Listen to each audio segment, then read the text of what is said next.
Hello, listeners. My name is Donna, and I am a board-certified psychiatric and family nurse practitioner. Welcome to the Brighten Up podcast, where we pull up the shades and shine the light on mental health topics both affecting and improving the lives of families. We are honored to welcome our distinguished guest today, Dr. Debra Gill, to today's Brighten Up podcast episode on the rising incidence of eating disorders in teens.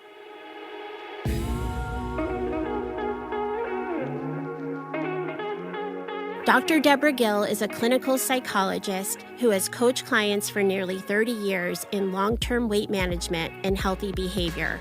Dr. Deb utilizes a non-diet approach that combines joy, awareness, self-care, and self-compassion. She is a best-selling author, has been featured on television, and regularly presents to professional groups as well as to the public. Dr. Deb runs a psychotherapy practice in addition to her weight coaching business. She is a licensed psychologist in 2 states, both New Jersey and Florida, where she resides, and is also certified through PsyPAC to see clients through telepsychology in over 39 states. Dr. Deb's expertise in behavioral treatment for eating disorders and weight concerns is sought out by fellow healthcare professionals. She has raised twin children who are now young adults, and as mentioned, she resides in southern Florida, where she gets to enjoy water aerobics, walking with friends, pickleball, and the beach. Dr. Deb, thank you for coming in today to talk to us about today's extremely important and concerning topic, the rising incidence of eating disorders in teens. Thank you so much for having me. I'm really excited. Yes, this is something that I've been looking forward to raising awareness on and having further discussion on. It really is apparent over the last few years, certainly post-COVID-19, that society has become more complicated and unpredictable, with the number of teens experiencing eating disorders or developing eating disorders has pretty much doubled, with the most recent statistics revealing as many as 1 in 10 girls is struggling with some type of disordered eating patterns. Yes, absolutely. And as discussed, it can certainly affect both genders, but is a little bit underreported, I think, in boys, more often reported in girls. Yeah, and just to add, it's one of the higher prevalence in girls, but also in LGBTQ community is one of the highest. They have one of the highest rates. That's an excellent point. And I have also seen that clinically as well, in addition to working through all of the other issues that come along with feeling trapped in the wrong body, per se, or the wrong sex, and trying to gain some control over that through eating and weight management. So just for our listeners, I'm just going to define what an eating disorder means and what it is. So basically, it's considered a psychiatric condition that results in a persistent disturbance in eating or eating-related behavior that results in an altered consumption or absorption of food, which can lead to physical and emotional health struggles. So I'm going to ask you, Dr. Deb, as we start for the first question, can you touch on the different types of eating disorders and what they look like in the teen population in your experience? I will say that one of the most important diagnostic criteria that people should understand about eating disorders, of the types that we're going to mostly focus on, is that there's an overvaluation of weight and shape in someone's overall self-evaluation. So the problem is that there is, in general, in our society now, because of social media being so visual and so constant all the time, there's a generally high valuing of appearance and the message that you should be valuing appearance as a really high. And then, of course, the message that you should be valuing a smaller or thinner or leaner body. I guess in males, a more muscular shaped body.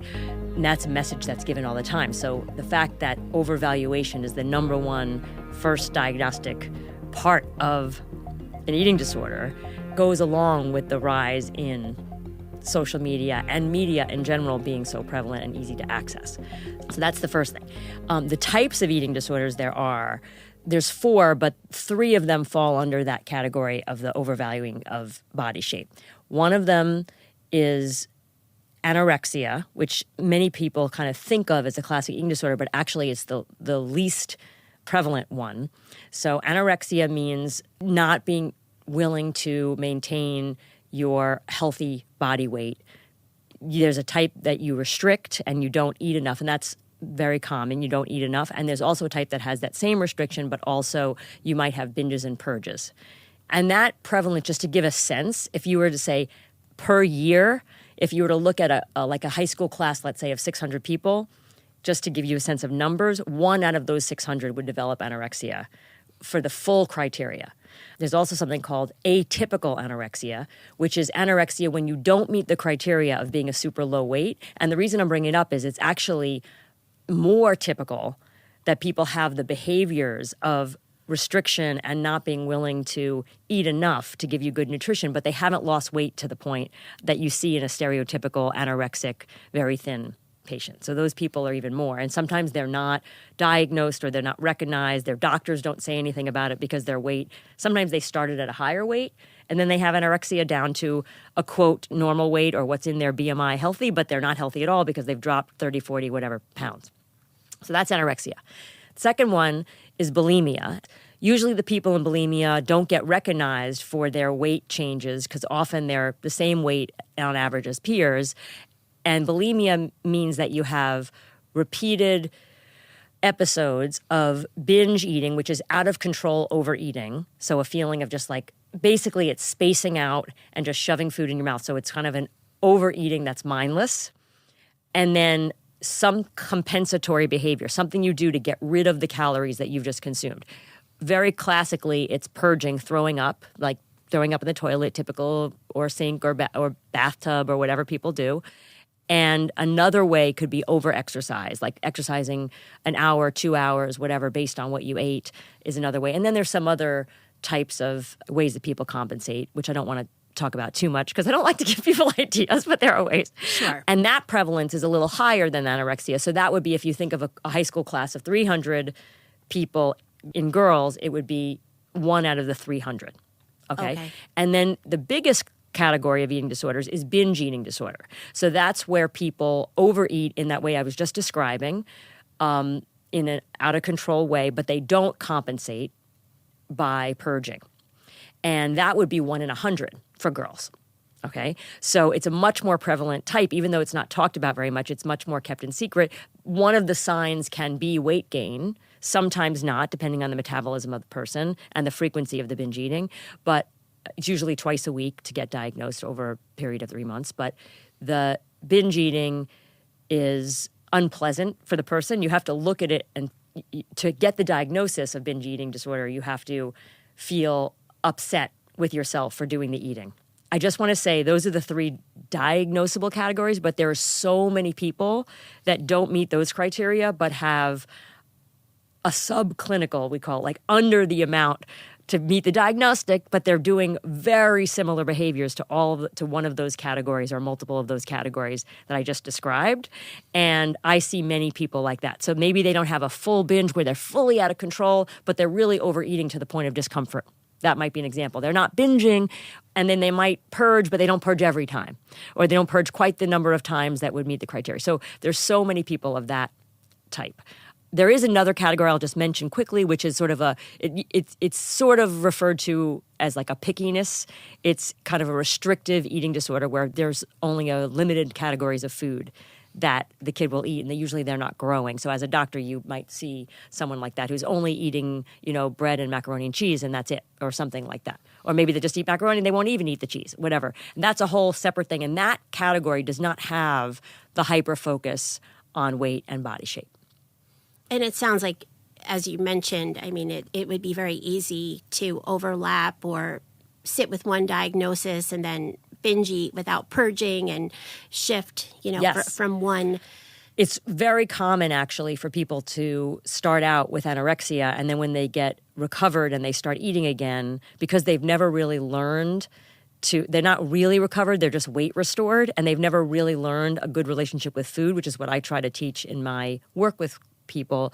But they've never learned it, so then they end up binge eating because they're using binging now as a way to not feel something or a way to try to like control their emotions or something like that. So there's often a shift from anorexia to binge eating or bulimia even just to binge eating. So yes, you're right. I think that the common denominator really is the chaotic relationship with food, and the result, I'm sure, with all of these diagnoses of shame, negative self-talk, low self-esteem, Yes. left to continue without any intervention, can significantly decrease quality of life. Absolutely. And really, It's most people with eating disorders have another type of mental health disorder, like depression, for example. As with binge eating disorder, depression, like most people who have binge eating disorder also have depression. A lot of people with eating disorders like anorexia or bulimia also have an anxiety disorder. For example, OCD is a common thing that goes along with, or OCD tendencies that goes along with anorexia very commonly.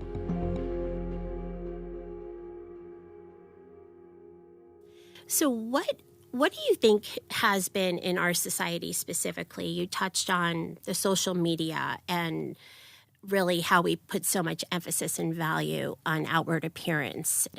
That even has been accelerated with the ability of a lot of social media apps to edit or enhance one's appearance. That is not really realistic to what their actual body size is. What do you think are some additional contributing factors? I've read some studies that since COVID-19, that isolation in especially the teen group and more emphasis on virtual learning and maintaining relationships through social media, not getting outside as much, and we haven't quite swung back the other way. Yeah, that's a good point. And I'll just say, like, many, both mental and physical disorders, genetics plays a role and environment also plays a role. Environment could be your family environment. It could be things like COVID-19 that happen.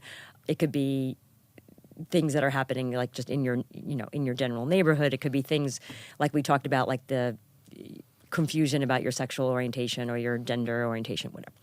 So genetics plays a role, but this COVID-19, the reason I'm mentioning that is people who in the past would have a genetic maybe tendency or some tendency of combination of genetics and they're growing up to be at high risk for an eating disorder didn't get the eating disorder because they were involved in so many things in school. They had many things to distract their attention and give them a sense of confidence in themselves or connection with something at school.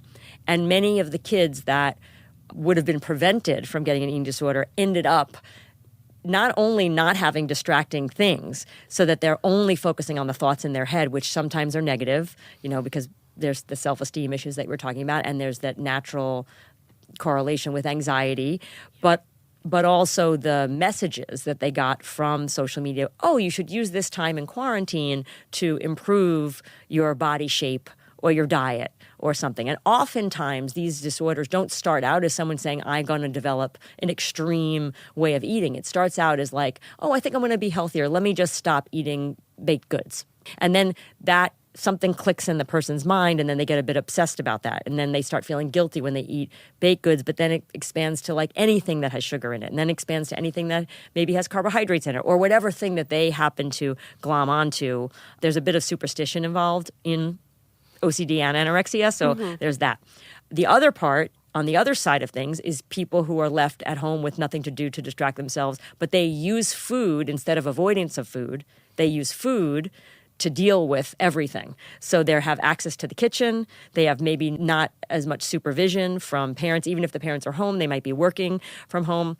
So there's a lot of eating, just turning to food for everything that used to be maybe turning to friends or maybe just distracting yourself through what you're doing in school and being out of the kitchen because you're in the school building and now you're here 10 feet from the, whatever. Right. Or a few seconds walk from your kitchen and pantry. And depending on what your family buys or how that's stocked. Exactly. So I think that's to people to really understand what it means to say the pandemic. The other part, just the general anxiety that the pandemic created because Yes. people were so uncertain about whether they would get sick or what this meant. And a lot of people who didn't really have extreme fear around health, that tendency that they might have had through genetics really blossomed because of the messages that were out there. And so the anxiety, then what do you do with it? Well, you can either refocus your attention on something like starving and improving your body, or you can use overeating of food as a way to kind of escape the moment that you might be feeling bad. And that's what happens during a binge or an emotional overeating experience. Sure. It can go either way, where you're self-medicating with food, you're getting that enhanced feel-good neurotransmitter hormone release in your mind, and it's self-soothing for a period of time, maybe an hour or two, and then it swings the other way, and then comes the uncomfortable feeling full or the shame that goes along with that. Yeah. And I think what may have contributed as well is just the on switch for this just prior to the pandemic, when a lot of teens were in sports and getting time outside. The plug was pulled on that, and they really had to find other ways to fill the time. And I think that also, as you said, contributed. Even the physical activity of walking around the school building, even if you weren't involved in school exercise and sports, which most people have every single day, right? Yep. General, even just gym. But even if you didn't have that, just walking to the corner to get a bus or walking to school and then walking around the school building, getting up and down every day, those are really good for our brains. Like, just the movement really helps us, and it helps sort of help us regulate ourselves. And sometimes sitting all day long in the same seat doesn't really give us the same mental benefit. Absolutely. And I was going to mention just one quick thing, because it may tie into some things we talk about later, which is it's not so all or nothing like I was describing it. It's not so black and white like you either restrict or you binge. Very often, if someone was following, let's say, a TikTok message that they should be restricting whatever or trying to do intermittent fasting or something like that, and they restrict, and they don't – restrict means don't allow yourself to eat. And so let's say they don't allow themselves to eat until way later in the day, and they're not eating anything. And then sometimes people feel so hungry that they can't even control themselves. So once they do allow themselves to eat, then that becomes like an overeating experience that they then feel guilty about. And then they want to restrict again. If they're not going to purge, they then want to restrict again the next day. And it starts all over again. So it's this cycle of restriction and then binging and then feeling repenting and then wanting to restrict again because it's part of the repenting. And then it goes around and around in a circle. So. Absolutely. And it can be exhausting. And couple that with possible, hormonal changes that take place during the teen years and psychosocial stressors and the impact that it can have. And if we are not getting the nutrients we need, it's very hard to get the correct amount of neurotransmitters we need to maintain a healthy state of mind. Absolutely. And yes. I like to use the analogy of filling up your car with gas every 4 hours. You need some sort of snack. It doesn't have to be a huge meal, but something healthy to really maintain optimal energy and brain function, to be fully present and enjoy your life. Yeah. And I think that gets lost with a lot of these behaviors, for sure. That's such a great point. And I think I would just say, sometimes people talk about a, quote, healthy diet. But if we were to draw a pyramid, the bottom layer of the pyramid would be to have enough energy to do everything that your body needs to do for you. So the getting enough calories and energy and getting them at intervals that your body needs throughout the day is the base of healthy. So if you're eating if you're eating broccoli and chicken, but you're only eating like a fifth of the calories that you need in the day, it's not a healthy diet. Right. Even though you didn't eat anything that are, quote, unhealthy foods. Exactly. Yeah. If you're malnourished. Exactly. That is going to come out in every body organ. Yeah. Absolutely. And I don't think people think about that. When they think healthy, they think the types of food. They don't think sufficient amounts of food. Or not too much food either. On both ends, you want to be moderate in the right amounts. It's like riding a bicycle, finding that balance. Excellent. It's all about balance. Mm-hmm. You mentioned some genetic risk factors. Have you studied those, or does it seem to be a direct correlation if a parent had struggled, with an eating disorder that places a teen at greater risk, or is it more of their perception of food or perception what a beautiful child looks like or how they're guiding them? Okay, so genetically, either have a parent having an eating disorder or a parent having another mental health disorder puts a child at a higher risk from someone who's from a family where the parents don't have a mental health disorder, right? Yes. So it could be either of those. And there are certain genetic things that are connected with anorexia, like, for example, OCD. Like the genes for OCD and the genes for anorexia, they're very similar. Right. And there's a perfectionism type of thing. So if one of the parents has that sort of overly perfectionistic kind of style, then it might be that one of the kids have that personality trait.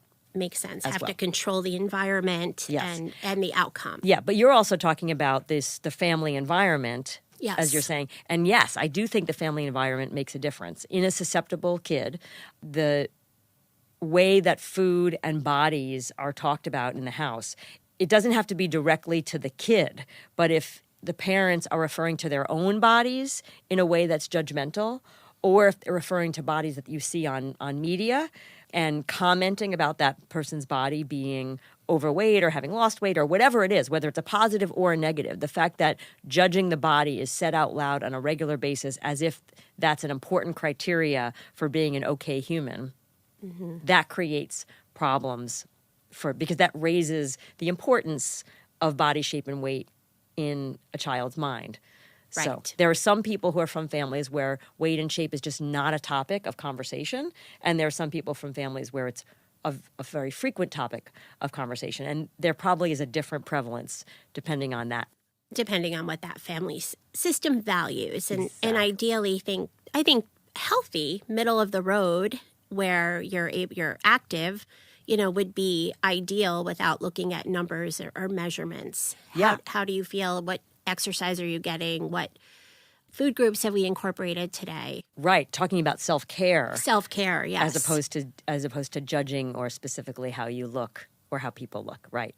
Emphasizing the benefits of exercise to your ability to be a healthy person, be an active person, that kind of thing.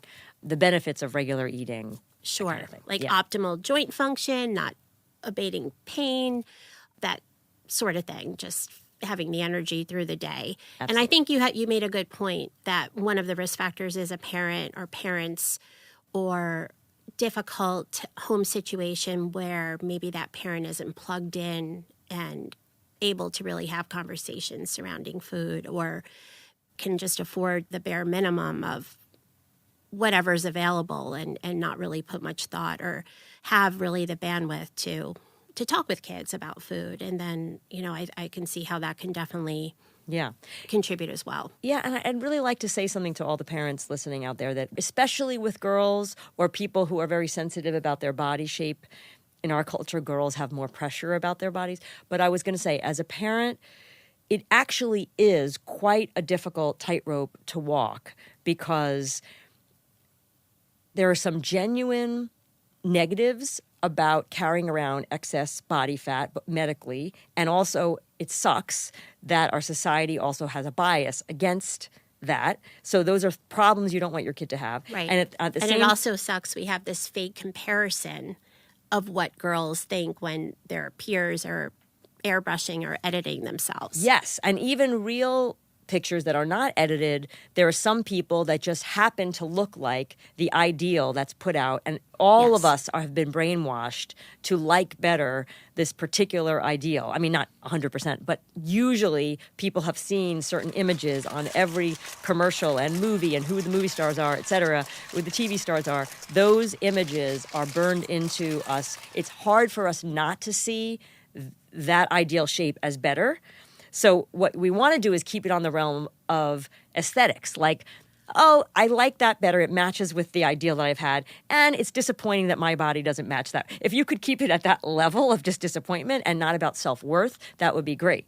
Right. But the reason why it's so difficult is because you don't want to be critical towards your child, and you don't want to be controlling towards what your child eats, because that can set up eating disorders in and of itself. At the same time, you want to hold the value of trying to take care of yourself in such a way that you are the healthiest version of yourself. And it's really tough sometimes to do that because there are also natural tendencies. I used to work with like littler kids who I could see in a family genetically, some kids had the tendency to always be thinking about when the next meal is, what the next meal is. They always loved food so much that they would be eating more, and they usually had higher body weights at an earlier age. I'm talking about early, like even 4 years old. And you could see, or even younger, and you could see the difference between how those kids were, and they're going to struggle with food because we have so much food available in our society. So it's a really, really tricky thing because I'm saying for parents, because it is true that we have too much food available, and you want to be able to teach healthy limits, the way we teach healthy limits about sleep, like we don't stay up all night, or the way we teach healthy limits about a lot of different things.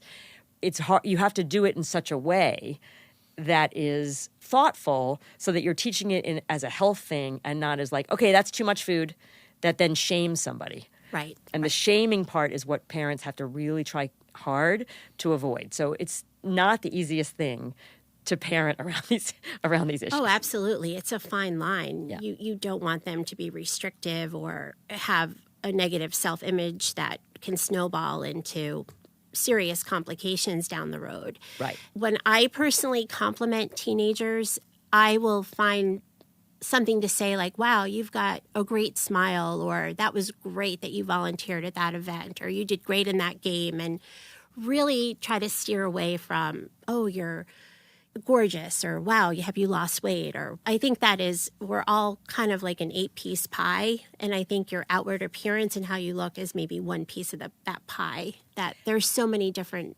dimensions and part of a person. Yeah, it's so interesting that you bring that up because ideally, we want people to think about themselves as that 8-piece pie or lots of pieces. Yes. And in fact, that's like even an intervention that we do in eating disorder treatment is to try to get people to focus more on other aspects of themselves. And if I were to ask a client struggling with an eating disorder the pieces, and I would say to draw what percentage of their self-esteem is determined by different pieces. Someone with an eating disorder will say 75% or more. They'll draw like most of the pie has to do with their appearance and specifically their weight often, which is way too much. And then the little bit left is how they are as a daughter, how they are as a sister, how they are as a friend, how they are in school, how they are in their sports, how they are in their hobbies, how they are in, those things get all smushed into like this small amount, and they don't focus on them at all, and they focus only on the appearance part. So I love your 8 wedges, your 8 slices. That's a great way to think about it. And that's how we want to move people that's something that parents can do, is to really make sure that you aren't talking about appearance that much. And I'll just say actually something just to point this out for people who haven't realized it. Like, you're making an active effort not to say something about appearance, but I imagine that one of the first things that comes to your mind is an observation about someone's appearance. That's an automatic thing, I think, that as humans we have. It probably comes from evolution and having to identify, tribe members that were in our tribe and safe for us, or tribe outside that were dangerous for us. So we do notice appearance, and I want to say to everybody listening, it is a good idea to suppress saying something, even though you might notice whether someone looks good or someone looks bad. Try to suppress talking about appearance as a thing that you would immediately say when you greet somebody. It's much better to talk about, like you said, like a smile because of the way that makes you feel, or how warm somebody is, or how cool it was that they accomplished something like that. I just want to reinforce that what you're saying, and just to help people understand this is not an automatic thing. It's something that you have to actually notice the thought about how skinny they just got or how much weight they just lost, and then say, you know what, it's probably not the most helpful thing to say it. Yes. Because if you say you look great to someone who just lost 30 pounds, their immediate thought is going to be, oh, so I didn't look very good before. Right. I lost the weight. Right. Yeah. They're going to compare, like, oh, I feel a little more valued, or now that I'm more within this healthier weight range. Exactly. Good point. And I think celebrating differences, too, as we talk to teens, life would be so boring if we all looked the same or ate the same things, and celebrating our own differences. Yeah. What would you recommend to families that might suspect that their teen is struggling with a disordered eating pattern or eating disorder, what type of behaviors do you think you might notice as a parent if you were worried about this? Okay.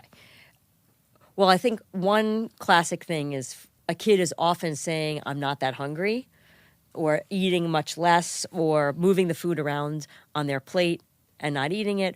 Or if a kid is sneaking food to their room on the other side, or spending a lot of time like going back and forth to the pantry, that kind of thing. Those are things to notice. But so generally, if you can pay attention to the eating behaviors and not just automatically believe if a child is saying, I'm just not that hungry, there could be something else going on. So you really want to kind of compare to previous eating patterns. Since you as a parent are an expert in the history of your child's relationship with eating, you can do that, and that's a really important thing to do. To compare is something different now that this kid is in 8th grade than compared to when they were in 5th grade. You know, it shouldn't be all that different. In fact, it should be a little bit more food because they're bigger. You know. Right, so, right, yeah. Exactly. And I guess even screening, like you said, for some coexisting tendencies like isolation or feelings of guilt or frequent crying spells or not engaging in activities they previously enjoyed. Yes, and comments that they might make about their bodies. You know, sometimes it's kept secret and sometimes it's there. If a kid is starting to make comments about their body, it's good not to just go, oh, no, you look great. It's better to explore. Like, I noticed that you were saying these things about your body that didn't seem very, like, loving or, you know, compassionate or whatever. You know, let's talk about that a little bit and then try to have a conversation. Provide that platform to do that. Yeah. And one of the other things I think can be helpful as well from a medical perspective, if a parent is concerned that their child is restricting or binging and purging, you know, keeping up with your pediatrician, certainly going in for a visit, keeping them in the loop and monitoring vital signs.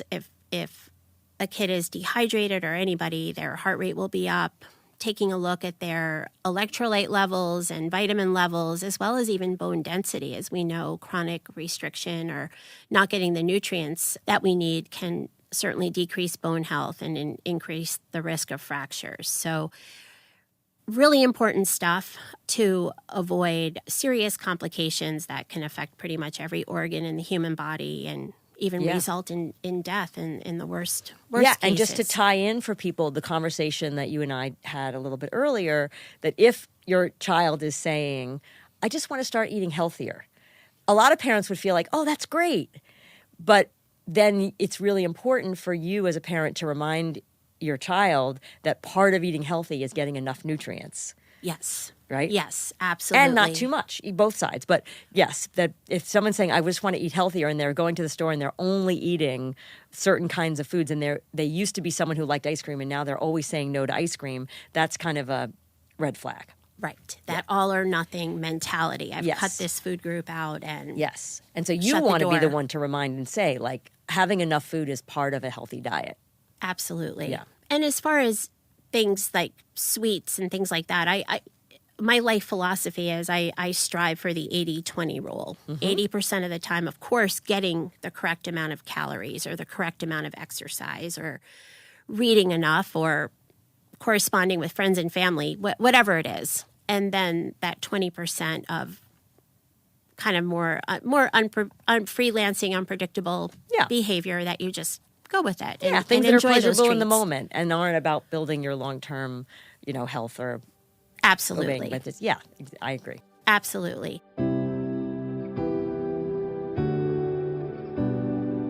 Before we discuss specific interventions to help parents or kids with eating disorders, I would like just to introduce the book to our listeners that you were a part of. The book's name is The Book on Abundance. It is an Amazon bestseller. And Dr. Deb, you wrote a chapter in this book describing your experience with food as a younger person, as an 18-year-old college student, that I would like to share with our listeners. When I read this, I was quite moved, and I just knew it was written in the stars to have you as the person here on the podcast to discuss this topic, because I do find it to be so important. I have had kids around 18 talk to me about this more often than ever, including very close family members and friends of my kids. So I really appreciate, again, you being here and sharing this story. So I will just read an excerpt from the chapter that Dr. Deb wrote, and it starts as, envision me, an 18-year-old college student, anxiously standing over the sink in a tiny institutional basement bathroom, hidden away beneath the beautiful grounds of the University of Virginia. The underground bathroom is painted pea soup green with no vanity under the sink, a mirror with rust stains on the frame, and a silver snake of metal pipes behind the toilet. I check twice that the door is locked so that nobody will catch me in the shameful act.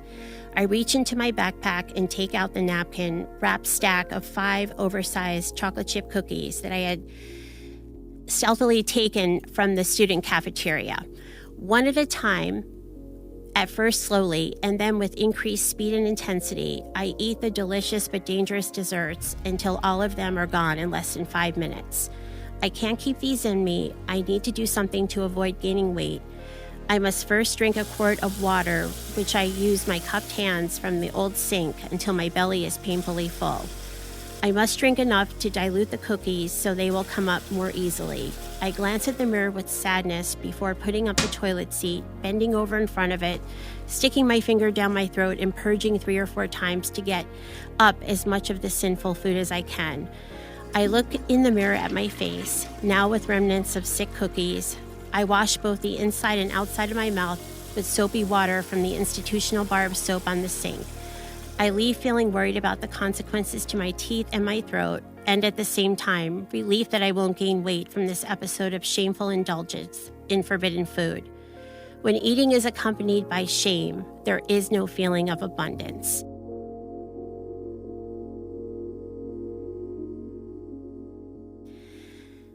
Dr. Debra Gill, best-selling author, for her piece, Abundance Mentality Beats Diet Mentality, in the Amazon bestseller, The Book on Abundance. Powerful, and so many people listening right now can relate, undoubtedly.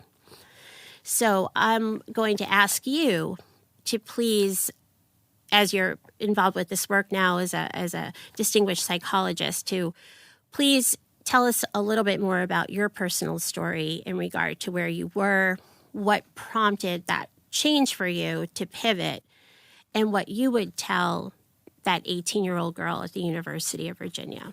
Yeah, I have so much compassion for her right now and anybody else who's in that similar situation. So I will say very briefly what led to that incident was starting to go on a diet when I was in 5th grade, Weight Watchers diet. They had a youth program back then. I was, a chubby kid. There weren't that many kids who were chubby kids when I was growing up in the 1970s. And I went on this diet willingly. It wasn't like someone forced me to do it. I knew that there were benefits socially to being thinner, but I was very, very good at it, of learning the rules and being restrictive. So all the stuff that we're talking about being restrictive, I did. Even though, without going into all the details that are in my life and in the story, even though I got away without getting extreme anorexia or losing so much weight that I got, really, really sick, I held on to the obsessiveness about what to eat and what not to eat, and the guilt about eating. As you can see, the guilt of eating those cookies or something. If I were to be able to have eaten one cookie and not felt guilty, I wouldn't have had to resort to something like, oh my God, I just have to have so many. In fact, the idea that you have to have so many is only present when you're in a restrictive mindset, like where you're thinking you can't have any, you're not allowed. Exactly. So, I was very fortunate that I did not have some of the mental health complications that made my disordered eating symptoms develop. I did not develop into a full-blown eating disorder that interfered with my life, because I was not depressed, fortunately, and I did not have any kind of really extreme anxiety. But many, many people, that what I just described would be a symptom of something that would be a disorder that could take over their lives or make them have to leave college. I was fortunate not to have that. But that doesn't mean that I wasn't continually obsessing about food in my body for many years after that. And it wasn't until my early 20s, around 1995, where I started thinking that I really wanted to change this. I truly had the thought everything would be different if I could live without this obsessive thinking about, should I be eating this? Should I not be eating this? Oh, is that going to make me fat? Oh, am I too fat today? Or whatever. If I could just get rid of that, I would have an abundance of space in my head. Right. And luckily, around 1995, a book came out that was called Intuitive Eating by Evelyn Tribole and Elise Rausch. And it's now on many editions later and has become an important piece of work in even recovery from eating disorders. That book and some other writings helped me develop in a relationship with food that wasn't about restriction and dieting and guilt, but that was about self-care, paying attention to what your body needs and listening to the signals physically. So eating generally between hunger and fullness, and generally listening to what kinds of foods you want. Sometimes you may eat a little more and sometimes you may eat a little bit less based on how you're feeling, those kinds of things. It's not rigid at all, even though generally speaking there are some limits, like limit of being hungry and then a limit of either not being hungry when you're talking about a snack or maybe being a little bit full enough to hold you over, when you're eating a meal. Also, a huge thing I learned was how to pay attention when I was eating the food instead of spacing out, like in overeating, like I was doing with the cookies, paying attention to the pleasure that was available from every single bite of food. That means where your mind is focused is what's happening in your mouth. Like that's where if the movie was playing, you'd be watching that movie in your mouth. And the whole time you're chewing the food. Most people don't do this at all. Most people, it's like chew, and then swallow. So for me, learning those ideas, and some others that are surrounding those ideas were really important. I started to teach that. I happened to be in graduate school for psychology at the time, and I started to teach those skills to people who were trying to recover from heart disease, cardiac rehab, and also people struggling with diabetes or any kind of insulin resistance. So these are health topics. I became sort of a health psychologist, and then I sort of moved into the field of working with helping people who wanted to lose weight for health reasons and for whatever reasons, but wanting them to really avoid the path that I took, starting on a diet and being overly restrictive, but instead have a path that was about self-compassion and self-care and having food be something wonderful that you could give to yourself. I think that's remarkable. I mean, you really kind of used your greatest struggle as your greatest gift to help others and guide them on their relationship with food. And I think it's important. You want to think of food as a friend that you invite, that really lifts you higher, that fuels you, not something you dread or you feel that you have a complicated, chaotic relationship with that can spiral into these patterns. Yes, exactly. Eat to live your best life. Eat to live your best life. And it's not just, and the food itself is a tremendous pleasure. Eating when you're hungry is one of the best pleasures that we have. It's a wonderful feeling if people will let them have that. But if your mind is full of judgment, like I shouldn't be eating this, or I shouldn't be eating this, or I shouldn't really even be hungry now, and those kind of judgments, you can't have the peace and really appreciate the incredible pleasure and joy that comes from eating when you're hungry, that you're giving to your body. Like exactly, it's like we're treating ourselves like a mom would treat a toddler. Right. That's how we want to think about feeding ourselves. What would you say to a friend or somebody that you love? I think your point on restricting is interesting, that you wouldn't really feel compelled to eat the 5 cookies or a whole entire pie or whatever it is if you were not restricting, if you had that self-compassion, if you listened to what you were eating, if you had that presence and you were grounded and really enjoyed the food and the taste of food. Yes, and I want to say to everybody who's listening, there is absolutely hope. If you are in a restrictive mindset, you probably don't realize it, but you 100% can, by giving yourself permission to eat all foods, you can change the urge to eat excessive amounts of the foods.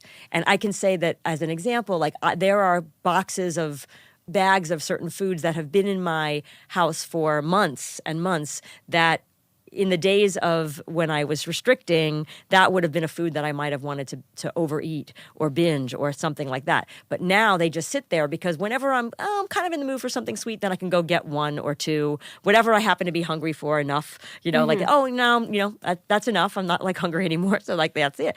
And it's an amazing feeling that feels impossible. I know it feels impossible to those of you listening, but it isn't once you practice new ways of relating. Absolutely. I believe that once you replace habits or certain thought patterns with different thought patterns. Exactly. I like the analogy, we all think about working out biceps, triceps, but our brains have muscles too. And if we think a certain way for decades, it takes practice and reorienting and being kind to yourself to develop other kind of knee-jerk responses and ways of handling life, but it's absolutely very possible, 100%. So Thank you for reminding the listeners of that. So important and empowering. Yeah. Speaking directly, Dr. Deb, to teens or anyone struggling with an eating disorder, can you describe and talk a little bit more about your philosophy of your joyful, aware, and self-care approach to eating, and also expand on some specific interventions or recommendations to achieve that space? So I was a bit referring to this before. So the joyful part comes in the idea that you pay attention to how much joy you're getting from the food that you're eating. And it's really helpful to eat foods that actually do bring you joy when you pay attention to it. Like sometimes when there are foods that people eat mindlessly, that once they start paying attention, they realize it doesn't really bring them joy. Like some clients have told me that goldfish might fit in that category. Goldfish crackers, they love them to shove them in their mouths, but when they actually pay attention, they don't really love them. Some people love goldfish, and they love them even more when they pay attention. So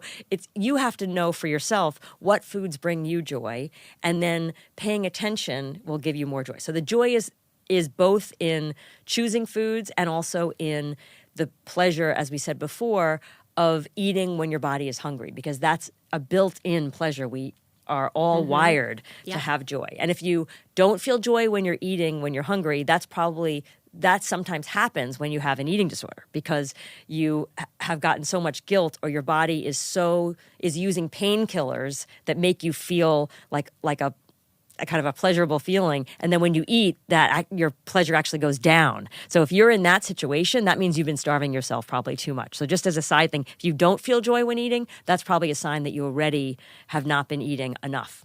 Most likely. I mean, there could be other things I don't know, but as a general rule, pleasure should come from that. So joy is paying attention to the joy in food, and self-care is eating enough to give your body enough energy to do all the things that it needs, but not eating so much that you feel overly full or weighed down, or so much that your body has to store a lot of the extra energy. That's a really important part. To a point, yes. Yeah. And the aware part is the awareness both of your body's sensations, like of hunger and of fullness, but also aware of the food when it's in your mouth. And there's other awarenesses too, like what emotions am I feeling right now? And how can I take care of myself? What do I need right now? A very compassionate question to ask yourself. What do I need? If it's not food that I need, what is it that I need to make myself emotionally feel okay? Sometimes for some people it might be, I need a hug from a friend. I need to have a conversation with somebody. I need to just have some alone time. I need to take a bath. I need to move around or exercise, which I'm a huge proponent of physical activity. As a side job, I was a fitness and aerobics teacher for 30 years as a side thing. And I worked in research in how much exercise helps people mentally. Absolutely. So sometimes exercise is one of the things.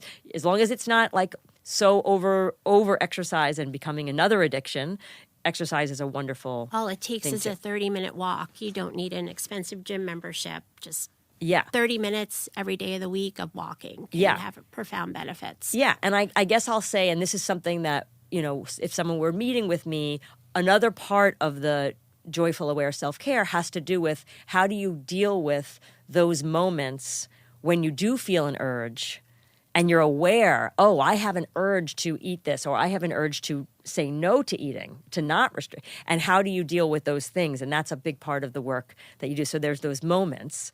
There's how to take care of yourself emotionally in general, and bringing more joy into your life in general. Well, how do you do that? Because a lot of people don't focus on what they have as joy, and then food becomes their only joy. Front and center. Yeah, front and center. So those are just some of the ideas of when I work with people. So moving some furniture around in your mind to, I could replace this decision or do this when I'm feeling this certain way, as opposed to behaviors that potentially can be self-harming or exactly self-deprecating. Right. I might have an urge to do it, but there's a space between the urge and acting on the urge. And I teach my clients to find that space between the urge and acting on it, where they really have the power to choose.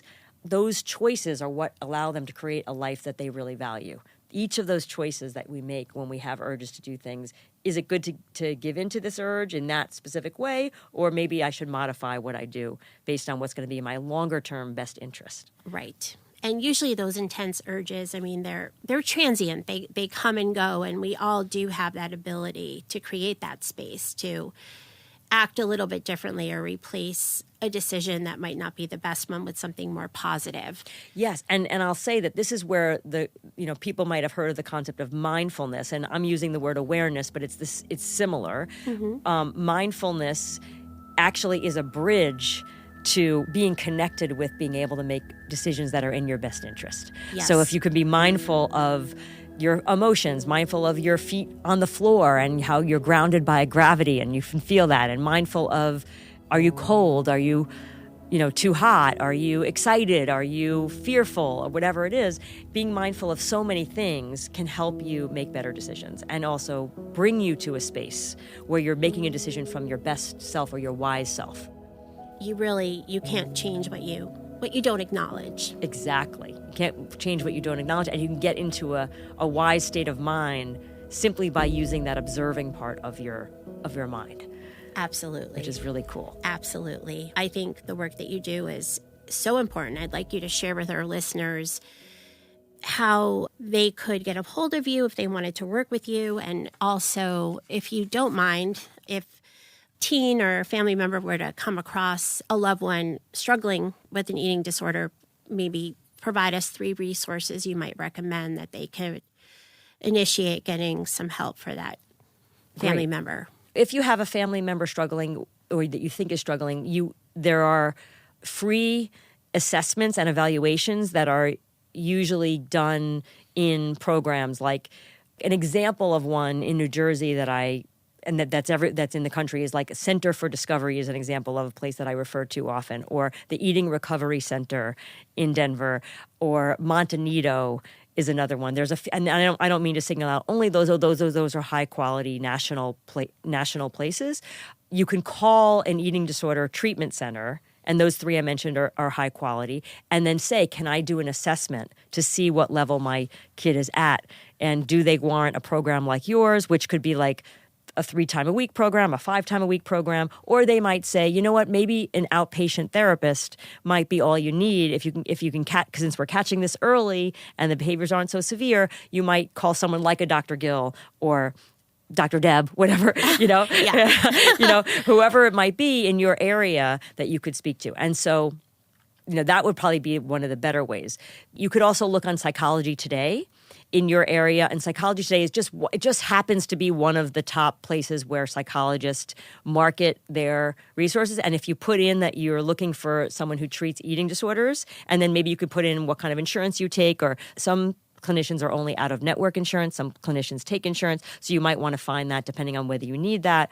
Those are some of the ways. So treatment programs, Psychology Today are probably really good. And if you can't find something, probably at your kid's school, you can talk to the school psychologist or the school counselors, and they will probably have local resources of places that have been in touch with the school and that they've sent kids and that kids have gotten better locally that's nearby. So those are probably 3 resources to use. Thank you. Thank you. Great ideas. And how about you? How I know you have a website Again. Yes. A shortcut to my website would be my name, www.debragill.com. The actual website is eatingdisordertherapistnj.com, but www.debragill, and it's spelled DEBRAGILL.com. And that will have a contact sheet where you can contact me. So that's a really great way.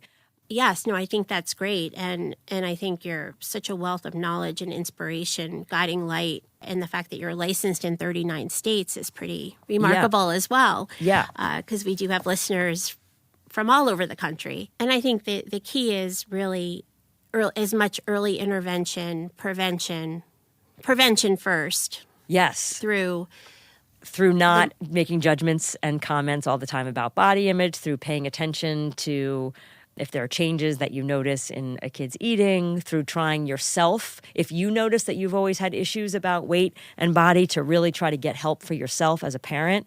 Maybe talk to a professional for yourself to see, like, what am I at risk of passing on to my kid, and how can I talk to my kid? And you can just get counseling for yourself. Sometimes that's an easy way to do it too, so that you're raising your child in an environment that's lower risk. Absolutely. And something else that comes to mind as you're saying that is, like, you take your child for a yearly physical, or you get their teeth cleaned every 6 months. I mean, why not check in with a healthy eating coach? Not a diet coach, but somebody to check in, how are you feeling? How do you feel after how you're doing and how much energy you have? And from that perspective. Yeah. Would be. Yeah, exactly. That's a really good. And sometimes just weight, you can't tell if someone has a healthy relationship with food or their body just from their weight. No. Some people genetically do have a propensity to have more weight, and they, it's not, I can't determine what a person's going to weigh. I can only determine that they are doing the very best they can to give themselves the healthiest body that's possible, so that they're not mindless about how they're approaching their relationship with food. Absolutely. We all have different muscle mass, different frames, and Exactly. excellent consideration. Yeah. So I would like to thank you again. I hope you'll come back. I think there'll be many opportunities in the future to just expand on this conversation as trends change and different patient populations are discussed. And I want to certainly tell you how much I appreciate your time and you being here with us today, Dr. Debra Gill. No, I'd be happy to come back. This is wonderful. Thank you. Thank you. Thanks for tuning in today, friends. And until next time, remember to live on the brighter side of life, like the sunflower who chooses to face the sun.